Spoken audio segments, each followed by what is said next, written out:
Hello and welcome to the 2024 Labor Day special from Ukraine Without Hype. I'm Romeo and with me is my colleague Anthony Bardaway. Hello, everyone. Today we'll be talking to friend of the pod, Vladyslav Starodubtsev, who will tell us a little about the history of May Day in Ukraine and about the current situation of labor rights in wartime Ukraine. But before we go to Ukraine's history with Labor Day, Anthony, what is the history of Labor Day specifically? Why is it celebrated on May 1st? And why the hell does the US celebrate it in September?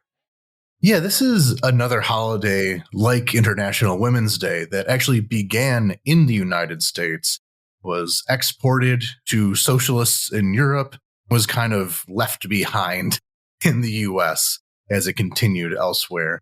So International Labor Day, International Workers' Day, Labor Day, May Day, it began in the 1880s and with two kind of parallel and similar beginnings. So in 1886, there was something called the Haymarket Affair in Chicago. This was a huge mass demonstration, a labor strike in Chicago. It was primarily made up of German and Czech immigrants. So a lot of the primary sources from that time are German language socialist newspapers back in the day when German was a much more common language in the US. And so this demonstration was for the 8-hour workday, and it was mostly headed up by anarchists. After a couple of days, throughout the protest, there was a lot of clashes with the police, which culminated 4 days later on a couple days later on May 4th, where the police did a very brutal crackdown on the strike, leading to 8 deaths, 70 injuries, while the police themselves took 7 deaths. It was a very big conflict.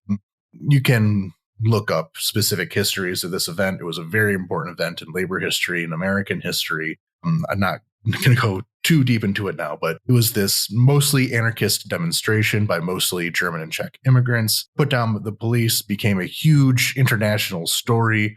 You can see writings about it by Japanese socialists, Korean socialists, all throughout the world. This was a huge thing that people paid attention to. A couple of years later, in 1889, it was the meeting of the Second Internationale, the Marxist International Socialist Congress in Paris. It was a replacement for the earlier International Workingmen's Association. And again, most of this was in favor of the 8-hour workday. So it's interesting to think about how the 8-hour workday back in the 1880s was this crazy radical demand taken up by the fringes of anarchism and socialism. And to now, it's just a given part of what you expect from an employer. Well, don't worry too much, because Comrade Xi Jinping will soon abolish the 8-hour workday and institute the 995 system. Who doesn't want to get rid of all the labor progress that we've made? Communist China does it. Glory to the workers' paradise of China. But anyway, as the years go on, and so as the Second Internationale established May Day as their holiday as well, because May Day in Europe it's the big spring holiday. You can think about the maypole, like a big pole, then you have dance around it in the little village. And it's the opening up of the warm day. It's a very positive kind of holiday, so they want to attach it to that. As the socialist definition continued, it kind of drifted away in the United States. A lot of the non-socialist labor movement was kind of trying to distance itself from the more radical parts of the movement. And so in 1887, a Labor Day was declared, but it was declared in September rather than in May. This was done first in Oregon, and part of the explanation is to kind of detach it from the more radical origins, but also the explanation given is it's just halfway in between 4th of July and Thanksgiving, and you need to kind of plug that hole in the calendar with something. So why not Labor Day? And ever since then, there has been that kind of disconnect where May 1st, again, has its origins in the United States, like International Women's Day, but unless you happen to be some kind of radical socialist, you don't associate May 1st with Labor Day like it is elsewhere in the world, especially the former Soviet Union, but also around really the entire world. And speaking of the former Soviet Union, Vladyslav, what is the history of Labor Day here, and how is it celebrated in Soviet times, but mostly now? Yeah, actually, Labor Day is highly important for Ukrainian national movement, and for Ukrainian national liberation. First time we celebrated Labor Day was actually the year when most of the countries, most of the world first went on the streets on the call of Second International to celebrate Labor Day and fight for 8 hours working day, as well as to show solidarity to American workers. In Galicia, in Lviv, first protest that was prepared for months came to mostly it wasn't about 8 hour working day. It was too radical demand, but about other issues and for just giving a voice for working class, for working people. It was a protest for democratic rights in general. The 4 demands that they put was reformation of labor law and labor security, universal suffrage. So in Austria-Hungary at the time, there wasn't universal suffrage. There was courier system and non-hidden voting system, whatever. And safety laws, especially safety laws for women in dangerous working environment and for kids. So this protest gathered a very big audience of people with different beliefs. And what is interesting, it was protest of 3 nations. They were roughly equally represented: Jews, Poles, and Ukrainians. That protest was fairly successful without major conflicts. And from that, Ukraine established a tradition to celebrate 1st May every year and use it to promote democratic struggle as well as national demands. So demands for autonomy, demands for Ukrainian independence, and so on. Another major event was celebration of Ukrainian formation of Ukrainian Central Rada, and the next month a May Day in support of Central Rada in 1917 during Ukrainian Revolution.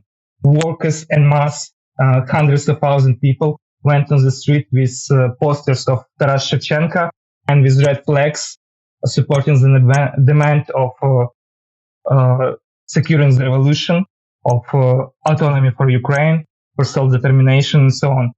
The demonstrations were held every year during the revolution, and even it was legislated that it is absolutely okay and even correct to organize Labor Day demonstrations during the war, even in the regions closer to front line. In 1918, for example, a lot of Labor Day demonstrations were held in the cities that were actually just few kilometers away where battles going on. But after that, most of Ukraine was occupied by Soviet Union, and tradition of Labor Day changed. Firstly, it was slowly stripped of all national struggles, struggle for independence, for autonomy. And soon it also was stripped of the struggle of worker solidarity, because in Soviet Union, as you all know, workers had all the possible and impossible rights. So for what they could possibly demand on the Labor Day, it was illogical for Soviet government to allow this political demonstration. So why do you need a labor union in a socialist country? Yeah. You already have all of the power. What do you mean your working conditions could use improvement? You're a class traitor. Yeah, there's like a super effective Soviet system. Work at your shitty little factory job and be happy. Exactly. Communistly. But you could show support and solidarity for the workers abroad. You can say that, okay, in Soviet Union, we are happy with everything, but we need to support workers outside, and so on and so on. And a lot of people tried to kind of make protest and sarcasm posters and so on to kind of put the demands of social struggle in Soviet Union in May Day protests, and kind of show this internal dynamic. But mostly these people were arrested or just didn't have much effect. But the tradition continued in Western Ukraine. There, May Day grown. They were joined by peasants, by different organizations of very different political beliefs, from National Democrats to socialists, and they all demanded national and social liberation. In Poland, especially, there was harsh conflicts on the topic of Ukrainian independence and Polish occupation. So the Labor Day even strongly become very intertwined with this national and social dynamic. There's no liberation, national liberation without social liberation, and social liberation without national liberation. So around this, most of the Labor Days were going forward until the occupation of Western Ukraine. Then it kind of was practically nothing. It was just propagandist events by Communist Party in the occupied territories until 1989. It was the first major protest on which Ukrainians shown and brought Ukrainian flags. It was massive demonstrations of Ukrainian independence on Labor Day, on demands of Ukrainian independence and democracy and so on. And in that final struggle for Ukrainian independence still was interconnected with Labor Day, still was in discussions with social rights and workers' rights and so on. And later in 90s, I would say there was a conflict about interpretation of Labor Day, as more Soviet interpretation was pushed by Communist Party, somewhat pro-Russian, and stripped of any adequate meaning, and by national conscious workers, there was Labor Day that was Ukrainian event with solidarity and for national self-determination and social rights, mostly promoted by different progressive trade unions that were in opposition to government at the time. Unfortunately, from that time, the role of Labor Day was practically diminished in Ukrainian society, and mostly under influence of either pro-Russian governments or right-wing neoliberal governments. These demonstrations all kind of had their meaning just stripped away. It became just a holiday day when you can rest and go eat some food and so on and so on. And unfortunately, Ukrainian labor movement didn't recover from that. It was before a major day when you can demonstrate for your rights, for your broad democratic rights. It could be national rights, social rights, working conditions, feminist struggles. But then it became kind of hollow. Trade unions tried to reclaim that day and tried to organize protests against new labor codex, new labor reforms.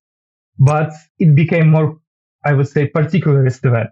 So there are only specific trade unions and only trade union activists that went on these events. There were no just other people. So it was something that's seen as this strange trade union demonstration that nobody knows what's going on and what they want. They just failed with communication with everyone and kind of had only strange emotions for those people who were around and seeing the demonstrations. So, and in that situation, practically we are living now. Labor Day lost much of its meaning because of Soviet Union, because of neoliberal organizations and politicians. But now I think there are a lot of possibility for pushing for stronger labor rights and for reestablishing these connections. It is very important in Ukraine that people wouldn't treat Labor Day as something foreign, as something that was forced by Russia, because in practice they strongly interconnected with Ukrainian struggle for independence. It was a day where different socialists who were in the vanguard of Ukrainian independence movement were bringing Ukrainian flags and portraits of Taras Shevchenko together with red flags and demands for control of the means of production or cooperativization or peasant rights and so on and so on. So it's really a strong event that Ukraine celebrated continuously, even in diaspora, from the first years that it was announced from Second International and practically until now. But right now it's just tens of people with very strong trade union background who goes on these events. So that's practically it. Yeah, unfortunately, for example, I was out today. No one, if someone remembers it was Labor Day, the most they will do is take a day off. And even that, especially under wartime, is challenging because technically there are no holidays under martial law. So companies are not even required to give you the first and second off as they would have to previously. So there is basically no celebration of Labor Day, and there's barely any awareness that it occurred at all. Sad to say. But honestly, that might just be a reflection of the Ukrainian labor struggle in general, because quite frankly, its labor rights aren't in a great place. Yeah, that's absolutely true. I absolutely agree with it. Now, especially in 2022, because of the war, our neoliberal politicians use the moment to push like the most awful Thatcherite Reaganite type of laws in the moment where trade unions were busy kind of going humanitarian ways, securing their members, refugees, and actually participating in the war effort. They were in no position to protest against new attacks on labor regulations and labor rights. So in 2022, there was developed new framework of labor regulation that striped a lot of rights and practically live under it still today. And there are more and more anger from trade union and just general workers, people with these laws. But at the same time, the meaning of Labor Day is striped, and there were a lot of campaigns in media to kind of discriminate, to kind of diminish the meaning and say that it was a Soviet event, Soviet demonstrations, and that it has no connections to Ukraine or otherwise. That practically prevented mass awareness for Labor Day and its importance. And with that, trade unions and working people don't have a day when they can go on street and protest for their rights. And they still didn't recover and didn't have their protests and their mobilization. Unfortunately, it's a lot harder in this condition right now to mobilize against new liberal regulations and attacks on workers' rights. So last year we had you on the podcast. I'll link that episode in the description, where we talked about a series of labor laws that the main thing was that it severely harmed collective bargaining as a concept. Has there been any updates since then and changes to labor law? Mostly no. Main framework was set in 2022, and right now it's just small corrections, actually in both sides. Somewhere they made compromises, and somewhere they pushed forward. Practically, radical changes or something that changed the structure of labor law from 2022 didn't happen. So most laws that they pushed, they stayed, but with small modifications and edits that practically are not significant. So unfortunately, there were no positive dynamic, but also there were no new huge attacks on the labor law that did something even worse. At the same time, there are problems with organs, with institutions that regulate labor law and watch that it is the business complies to the law and respects rule of law practically and labor standards.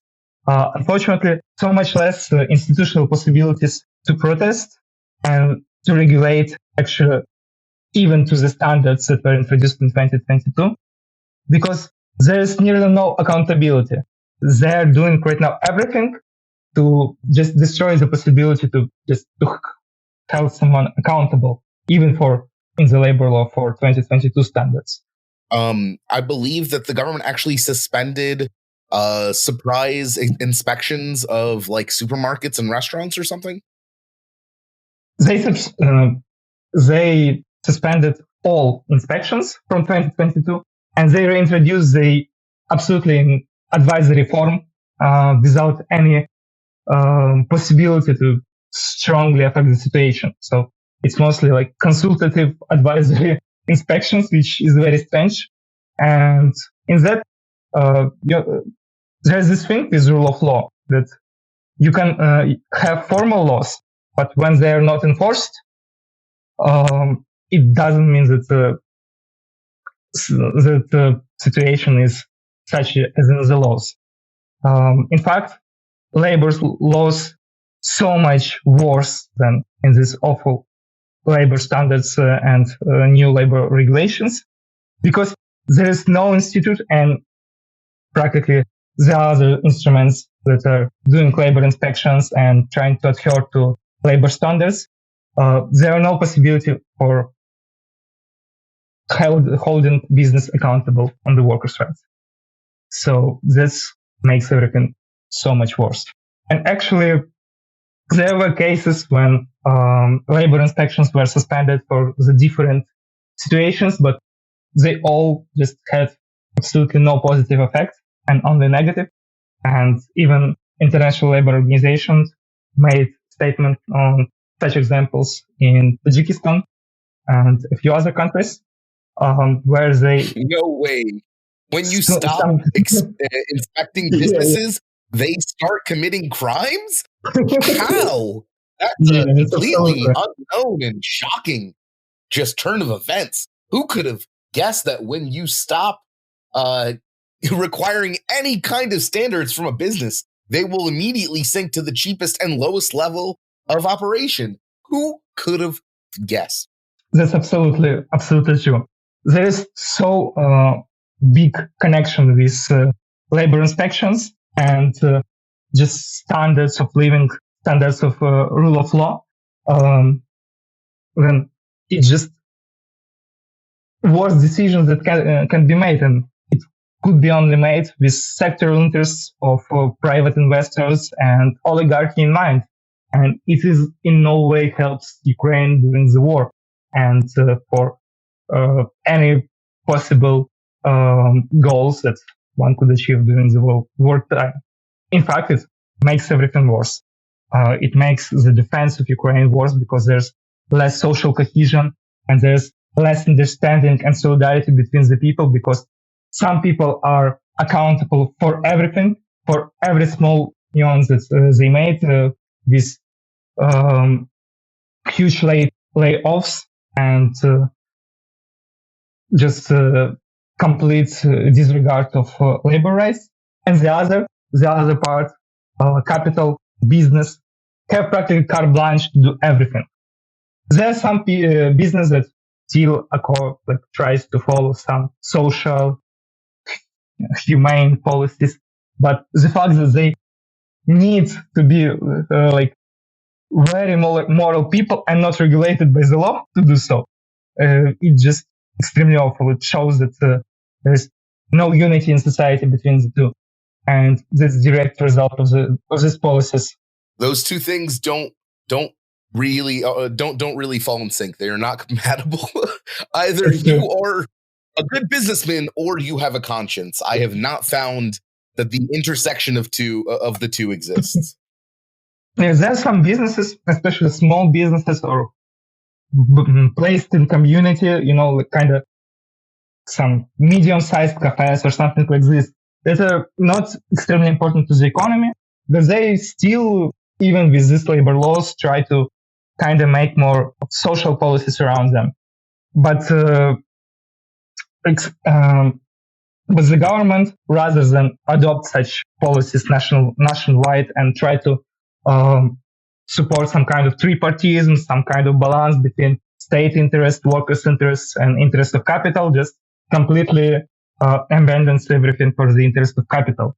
And in that situation, There no social cohesion. There are no unity between the people. There's a lot of conflicts that shouldn't exist during the wartime because everyone should be united in fighting Russians. But we have all of this, and directly as a result of such policies that benefits only oligarchs. It's my belief, to be honest, that one of the issues that we have with mobilization is that the government has not gone nearly far enough to actually mobilize the working classes. We don't see huge employment drives, go work at an ammo factory, kind of things. That's all been left to the same kind of old cohorts and cadres that have been there since before the fall of the USSR. And as a result, there's just not a lot of job opportunities, especially in wartime. If you are a kind of high school educated, youngish or middle-aged guy who doesn't have any really specialized skills, your choices are go fight or flee the country. And there doesn't seem to be much of a middle ground, which I think is a big reason why we have such trouble getting people to fight. Because they don't feel this unity, like you said, Vladyslav, and they don't really see much of a future. And a lot of that, I think, is due to the fact that the government has completely abandoned, like pretending that building a better life for people and getting people to enjoy better labor protections is like a positive force at all. I think that is one of the big contributing reasons to why our mobilization efforts are so lackluster. Yeah, right now there's huge importance to organize proper mobilization, to mobilize as much people as possible to stabilize the front line. But at the same time, they introduced this absolutely stupid idea of employer having possibility to choose who are important to stay for his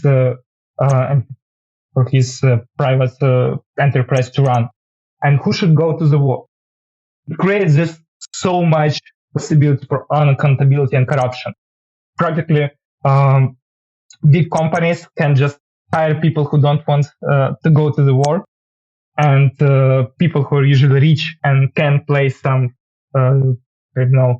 bribe for them, and just give them all of these reserve places that say that they're kind of necessary people for the economy and so on and so on. And it just creates such inequality in mobilization that it just hampers everything. It creates kind of two kinds of people, two classes. And the argument, what the most absurd, when the Speaker of Parliament was discussing it, he says the argument for that is that it worked in England in 13th century with aristocrats. They could stay at home and not go to war if they had some proper reasons. And I don't think that system of giving aristocrats privileges and send peasants to die is a good system to rely on in 21st century. So it's a great system if you're an aristocrat. That's true. That's absolutely true. So that's, and together with absolute lack of war economy, there are some consideration in building planned economy. There's some progress. Most of the private firms, big firms, work practically on contracts only from state government. But it's kind of planned economy, but for the neoliberal goals, for the neoliberal ends, and where just government and business kind of works together and leaves workers behind. And this is extremely bad for the situations that we have now. That situation is very hard to organize war economy. And if nothing would be done, it already does lead into horrible consequences.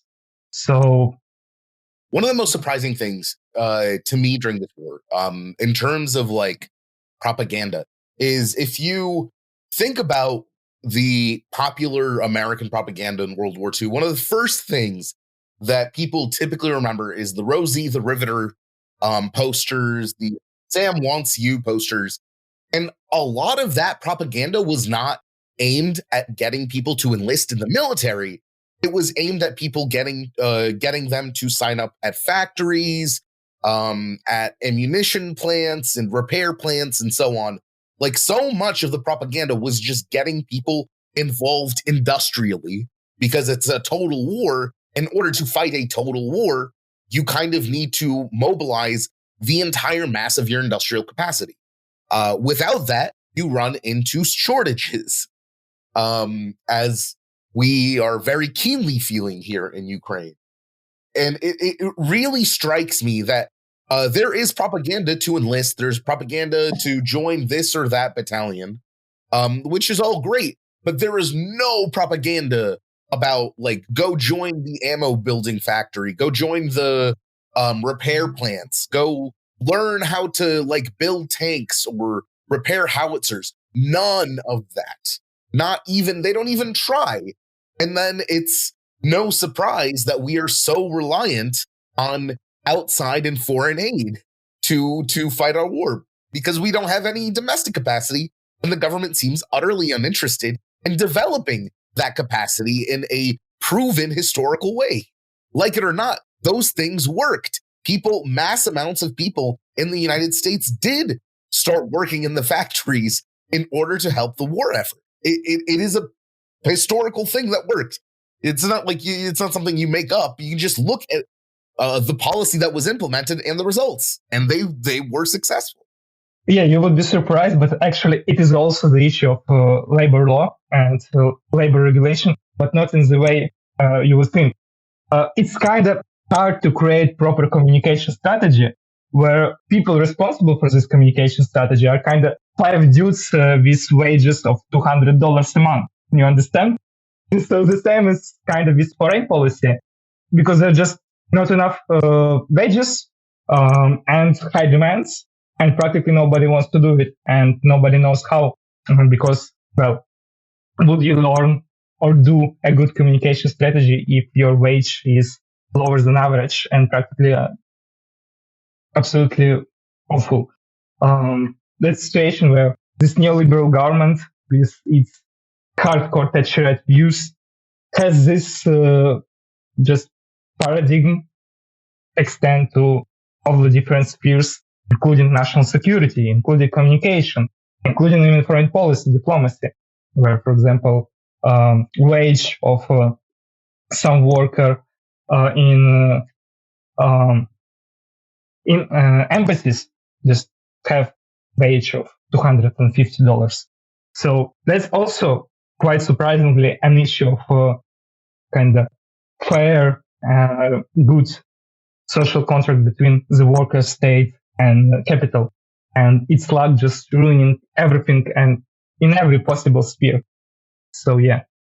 Yeah, I want to look back at this mobilization law that was recently passed, because I think that has a lot of problems that can come up in the future. So, as you described, basically how it works is that a company can kind of set people aside so they will not be mobilized. They are essential workers, basically.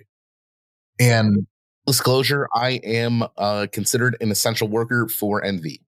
And for my own company, Jewish Ukraine Travel, if you want to know about Jewish stuff in Ukraine, Jewish Ukraine Travel, I had to fill in a form that said the employees at my company who are available to be mobilized and who have already been mobilized. Well, I'm the only employee. I'm not eligible to be mobilized. Hand in the paperwork saying nobody, and that's it. But every company is doing this. And I think the opportunity for corruption is so obvious here. Well, the logic of it is that from any one company, so many people are not mobilized that company becomes untenable. If you have a factory and half the factory is mobilized, you don't have a factory anymore. So I get that. You do need to have your workers. However, the opportunity for corruption is so obvious by saying that, okay, so I can basically bribe my employer to make me an essential employee or something like that.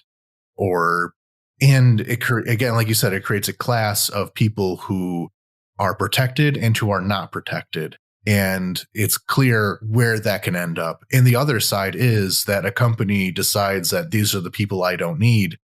That will lead to also a lower quality of recruit.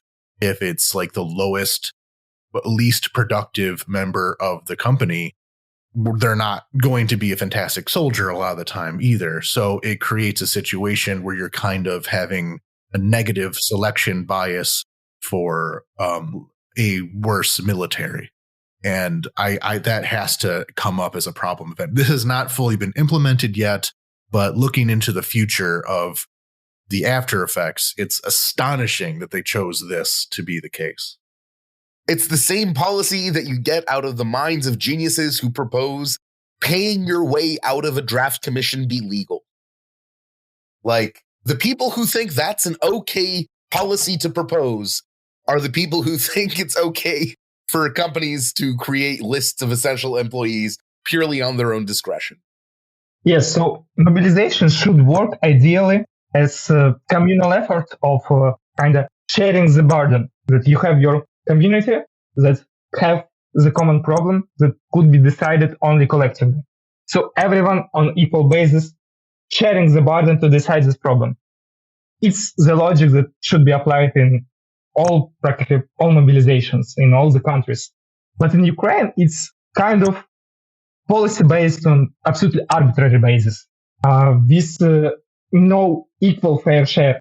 It's a kind of situation where you have imbalances in power in society, that mobilization would be just excluding the rich practically. Because of this system, all the power to decide who will be excluded is on private hands on absolutely arbitrary basis.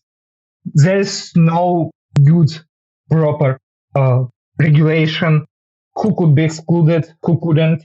There is no inspections on that regard. It also relates to the point that there is no labor inspections. Well, right now there are, but they are practically useless. So with lack of this transparency, there is just everything arbitrary. There couldn't be possibly a normal regulation of this system. It is okay to get essential workers to stay, but who to decide who are essential worker? Why some private actor should have this ultimate possibility to be the judge and decide that to me this person important and this is unimportant? Where is the equality in this? Where is this sharing of the burden? And that creates a lot of problem. It especially creates a lot of problem already in discussions everywhere. People speak that, because of the system, why should I be mobilized if this person who are absolutely non-essential by his profession are excluded? And creates a lot of, really conflicts that could be easily prevented. And it kind of shows where the power lies in Ukrainian society and the problem that we practically have from the Soviet Union. Problem was this absolutely corrupted power of oligarchy. Practically, we still have these people who, or this way of governance that was in Soviet Union, in the late Soviet Union, in Gorbachev's Soviet Union, that just transformed to oligarchy. And because we couldn't finish in time with this negative Soviet legacy, right now we have the system that practically semi-democracy, where extremely a lot of power lies in the hand of wealthy, but absolutely unregulated. And the situation just needs a fair mobilization. It's good that we have at least some mobilization law. It's better than none. But now we need to go further and have fair mobilization laws. And I think we're going in this direction, but very slowly. And I hope that it wouldn't be late. Well, as the need for it becomes more obvious, then there's going to have to be some kind of follow through, and the pressure for it will only increase. But beyond the structural issues, there's also just the question of morale. I know that I live kind of close to, one of them oligarch restaurants that every every car in the driveway is like a Beamer or something really expensive. And it's a really, really fancy place. When I see stuff like that, when I go past like the really high-end housing developments in Kiev or some of these mansions, and beyond just like, my inherent socialist feelings, it just feels really stomach churning to see these people kind of living it up on the highest levels, throwing money around while their countrymen are preventing them from being murdered and their family like tortured and thrown into prison camps. And there is, of course, a lot of mobilization of, say, the middle class, the kind of civil society active middle class, enlisted in large numbers. But like these oligarchs, like, it just feels gross seeing it. Like it's like a almost impolite display of wealth, just very crass, any kind of display of wealth when that money could be used in better places. Like I don't exactly live a life of a impoverished monk, but there's some real, not driving Porsches around, Yeah, and that's just me who is not in the military, who is a foreigner, putting myself in the shoes of a soldier, and I don't even have to imagine. I've talked to them. They've told me this directly. It does not feel like unity there. It is, like I said, just disgust is the best word I can think of there. It's like a gut feeling that many have when they see this while people are putting their lives on the line with. Yeah, because why the hell would you fight and die in this in horrible conditions, in this awful grinding trench war? Why the hell would you die for some rich asshole with 5 cars and like a villa in Greece? Why? Like, what is the point? Yeah, of course, people not dying for persons with villas. But yeah, of course, we're dying because fascists wants to genocide us all. Yeah, but from a soldier's perspective, when you go, you're on leave and you go and you go into Kiev and you see all of this, I can see absolutely, like, if I was a soldier like that, that's what I would think. Like, look at these assholes. Why the fuck am I, like, why didn't they sell their cars and donate all the money to the military? Why the hell am I here? That's true. Just imagine, I don't know, United Kingdom in 1941 with people who have like 5 personal drivers for some reason in London and 5 cars. That would be absolutely absurd because it's cars needed for the army. It was even money needed for the army. And just where? And we have one of the most regressive system of taxation in Ukraine, even during the war.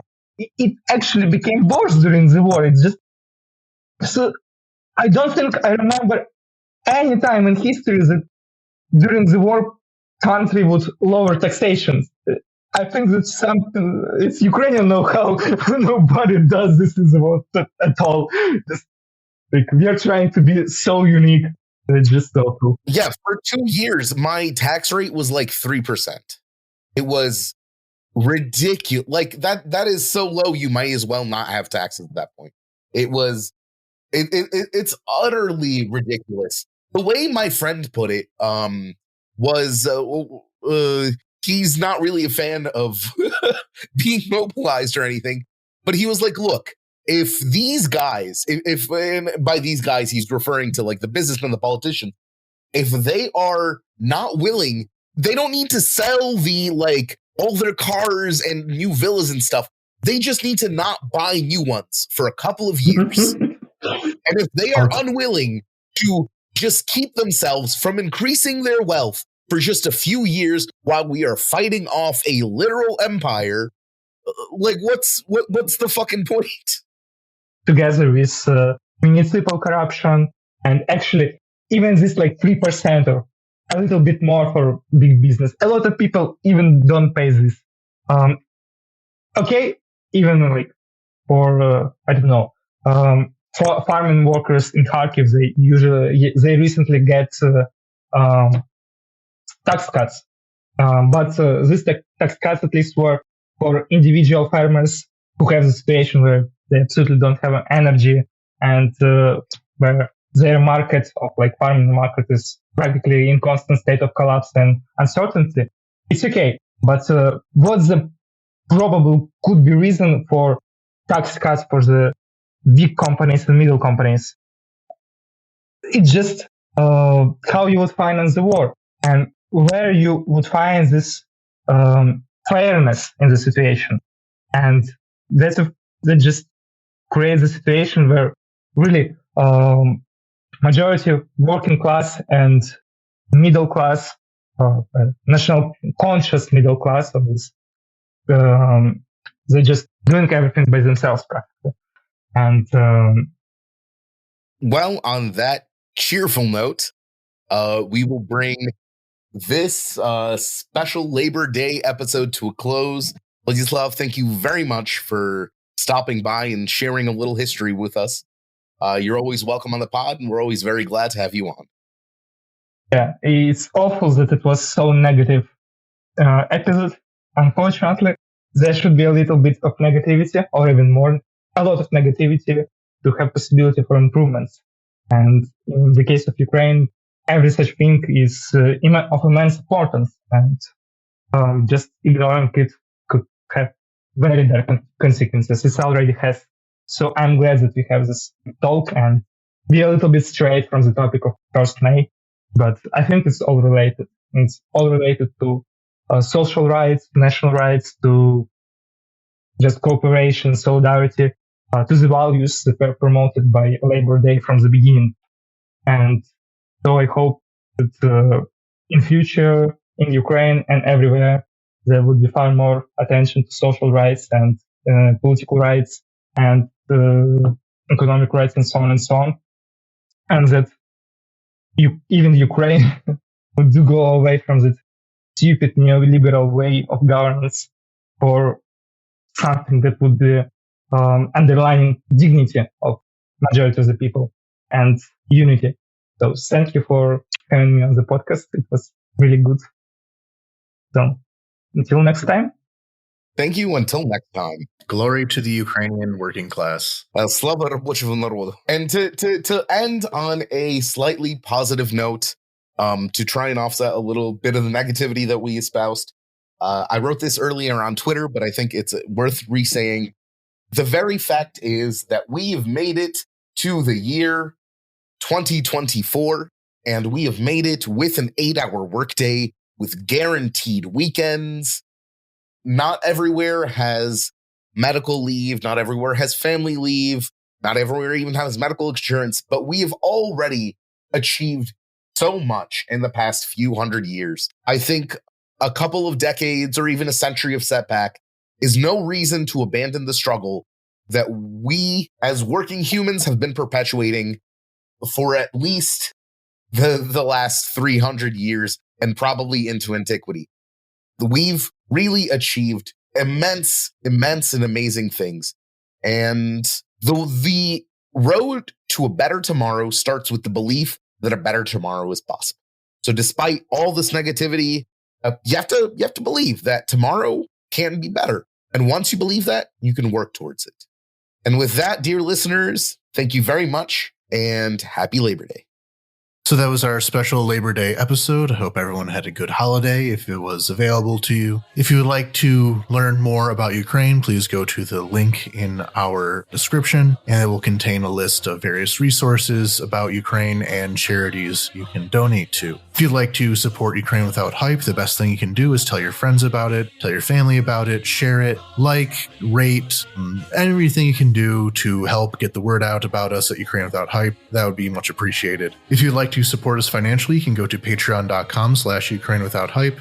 and join our list of patrons, including access to our Discord server. So thank you very much to Deborah Grazer, Randy McNerlin, the voices in my head are from Big Pharma, David Shepard, Giorgio, Ivana Kukrutskaya, Michael Drucker, Anna Karen Person, Anonymous, Dennis Napalm, Devi, Dimitri Litvin, Etienne Soleil, James Burke, Jan, Yanara, Jenny Louise, Kevin Alberton, Marguerite, Michael Wickman, Mike Perrone, PLM, Shieldwall, Silas Frank, T. Bart, Vivek, Adam Poppenheimer, Aidan McDonald, Alex Grochmal, Anastasia, Barbara, Captain Technical, Chris Bennington, Daniel Spring, David Wall, Emily Bavona, Francois, Grace Krause, Had to Laugh, Jacob Hoem, James Wise, Jared Bradley, Jerd, Julia Lindsay, Laura De Leon, Laurie Halila, Levy Grove, Marianne, Matt Miller, Anonymous, Noam Hart, Paul Bailey, RDK, Sanjay, Scott Berry, Scott Gengris, Scott Taukiuk, Stuart Akers, Subtle Knife, Thomas Sobiek, Veronica, Victoria Leontaneva, and Wandering Lens. Thank you all very much for your support and what make this all possible. So until next week, which will probably be about the Georgia protests, Slava Ukraini.